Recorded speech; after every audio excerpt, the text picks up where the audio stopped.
இப்போ சுவையான pakoda ready. Onion pakoda ready. பாருங்க, மொறு மொறுன்னு உடையுது. வணக்கம் நண்பர்களே, அன்னை ஏர்போர்ட்ஸ் அண்ட் ஃபுட் சேனலுக்கு வர வைக்கிறேன். இன்னைக்கு ஸ்பெஷல் வந்து கடைகளில் சாப்பிட்றோம்ல, வாங்கி சாப்பிட்றோம் பக்கோடா, அதே டேஸ்ட்டு அதே குவாலிட்டியோட இந்த பக்கோடா சாப்பிட்டு பார்த்தா அவ்வளோ டேஸ்ட்டாக இருந்துச்சு. செம மொறுமொறுன்னு இருக்குது. இந்த பக்கோடா எப்படி செய்கிறது வாங்க பார்க்கலாம். வீடியோ தொடர்ந்து பாருங்கள். அருமையாக இருக்கும் மாஸ்டர். வீடியோக்குள்ளே போகலாம் வாங்க. இந்த பக்கோடா எப்படி செய்யுது. 3 கிலோ வெங்காயம்,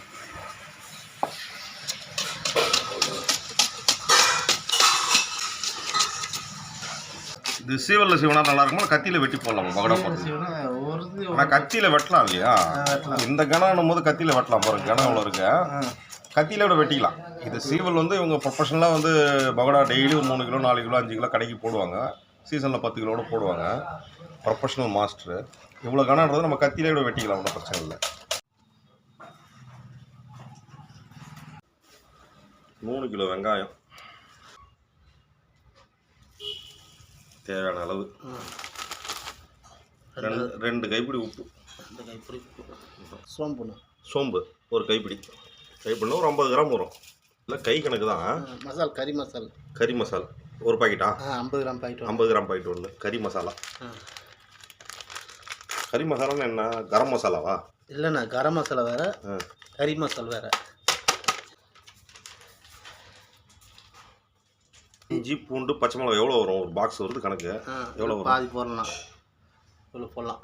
இவ்வளோ போடலாமா?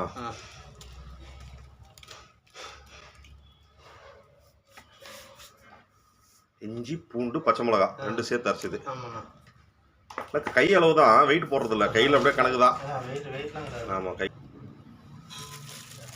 1 கைப்பிடி கருவேப்பிலை, 1 கைப்பிடி தண்ணி தெளிச்சு விடணும். தண்ணி ஊற்றக்கூடாது, இல்லை தெளிச்சு விடணும். ஊற்றக்கூடாது. இன்னொரு கைப்பிடி தண்ணி தெளிக்கக்கூடாது. இந்த மசாலா வந்து இதில் ஏறணும்ல, இந்த வெங்காயத்தில் ஏறணும். இந்த மாதிரி போட்டுட்டு மாஸ்டர் ரொம்ப நேரம் வச்சுருக்கணுமா? காய இது மசாலா ஊற வரைக்கும் வெயிட் பண்ணணுமா? இல்லை, ஒரு கொஞ்ச நேரம் இருந்தால் போகலாம். 2 நிமிஷம் 3 நிமிஷம். 2 நிமிஷம் 3 நிமிஷம் அந்த மசாலா ஊறினா போதும். ஆமாம். அதுக்கப்புறம் தான் கடல மாவுலாம் கலக்கணும். இல்லை, இப்போ போடலாம். கடல மாவு போடலாமா? கலக்கிட்டு ரைட்டு. டேஸ்ட்டு கொடுக்குறதே அந்த பச்சை மிளகா அரைக்கிறீங்களா? தான் இது மாவு, கார்ன்ஃப்ளவர் மாவு. எவ்வளோ கார்ன்ஃப்ளவர் மாவு?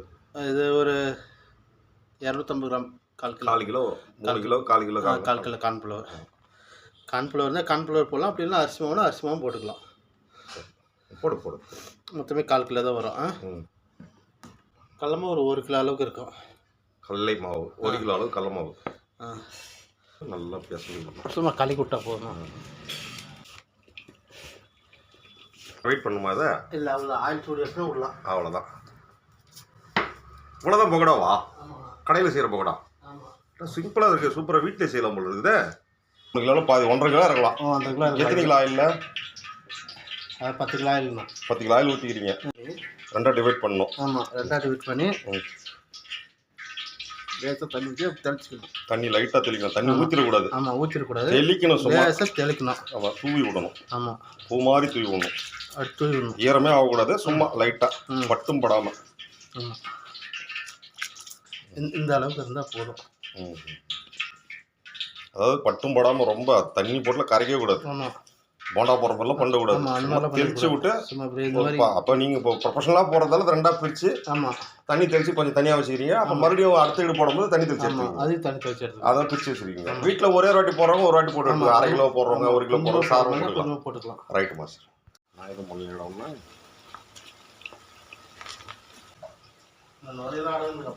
நுரை அடங்கணும்.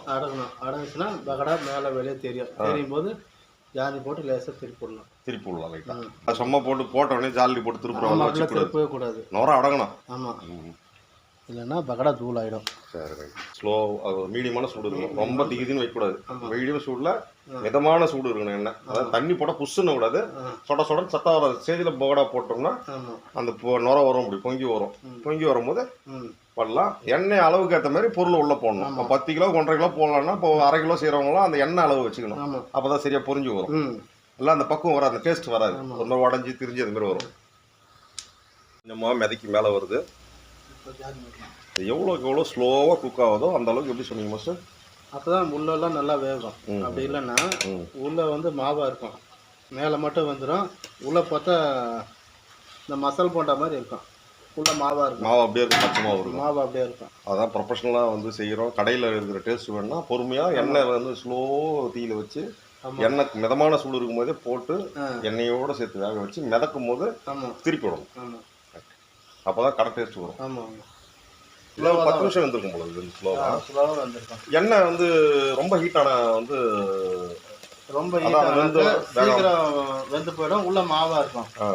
கலர் எண்ணெய் வந்து சூடு கம்மியாக இருந்தால் வெங்காயம் தனியாக மாவு தனியாக கரைஞ்சி போயிடும். கரைஞ்சிடும். அடியில் போய் வண்டல் மாதிரி நின்றுடும். ஆமாம், பகடை முழுசாக கிடைக்காது. ஆமாம், சூடு கம்மியாகவும் இருக்கக்கூடாது, ரொம்ப சூடாகவும் இருக்கக்கூடாது. எண்ணெய் வைக்கிற பாதம் தான். ஆமாங்க, அது பழக்கத்தில் வந்துடும் இல்லையா? ஒரு வாட்டி சுட்டு பார்த்து கொஞ்சமாக சுடும் போது பழக்கம் எவ்வளோ வைக்கணும் வந்துருங்க. ஒரு வாட்டி 2 வாட்டி ஃபெயிலியர் ஆனாலும் 3வது வாட்டி கரெக்டாக வந்துடும். 3வது வாட்டி கரெக்டாக வந்துடும். Right right. இப்போ வந்து பகடா வந்து எடுக்கிற கண்டிஷனு. இப்போ எடுக்கும்போது மேலால கருவேப்பிலை ஒரு கைப்பிடி கருவேப்பிலை மேலே பகடா மிக்ஸ் பண்ணும்போது கருவேப்பிலை போடணும். இறக்கும் போது போடணும். அப்போ கொஞ்சம் வாசனை கம்மியாகும். பகடாவோட ஸ்பெஷல் வாசனை. ஆமாம், அப்போ தான் அந்த வாசனை, அந்த பகடான்ற வாசனையே வருது. கருவேப்பிலை தான் வருது. நல்லா இருக்கு. இது போட்டால் அவ்வளோதான் எடுத்துடலாம். எடுத்துக்க வேண்டியது தான். பகடா வந்துருச்சு. இப்போ கலர் பாருங்கள், பக்காவாக இருக்குது. பகடா அருமையாகிடுச்சு. ஆறுனா முறுமுறுன்னு ஆகிடும். ஆமாம், ஆறுச்சுன்னா முறுமுறுன்னு ஆகிடும். ஆமாம்.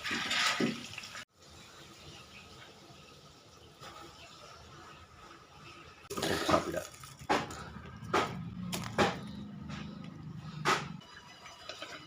வெளிச்சம் பத்தலாங்க. இங்கே வந்து எடுக்கிறேன் சுவையான மொறு வெங்காய பகோடா. சாப்பிட்டு பார்ப்போம்.